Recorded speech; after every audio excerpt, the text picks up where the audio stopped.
Amid the life of the palace filled with rules and protocol, there was one simple thing that gave Princess Diana a sense of peace: driving herself.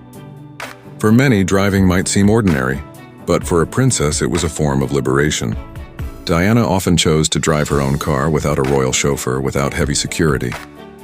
Behind the glass fogged by her breath, she found a small space to be herself, a young woman yearning for control over her own life. She was not born into the palace.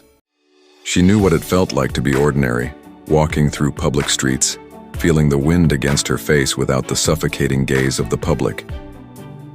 That's why, when the wheels turned beneath her hands, she seemed to return to the Diana she once was. Simple, spontaneous, and authentic. On several occasions, Diana even took part in charity car races, showcasing driving skills that surprised many. She did not fear speed. She embraced it, as if every rush of wind symbolized freedom from the constraints of royalty. Behind the ever-present smiles captured by cameras, there was Diana, always searching for her own rhythm in life. Speed was not merely about adrenaline. For Diana, it was a way to confront a world that felt overwhelming. Every time she pressed the gas pedal, every time her car raced down a quiet English road, it was as if she was saying, "I can still choose the direction of my life." Yet freedom never came without fear. Diana knew that control was an illusion, that life, like the winding roads she navigated, could suddenly change course. She felt the tension between her desire for freedom and the reality that constrained her. On one side, open roads called to her. On the other, the palace restricted her every step. Her car became a witness to this struggle. As the wheels turned fast, she felt the real world and the royal world collide.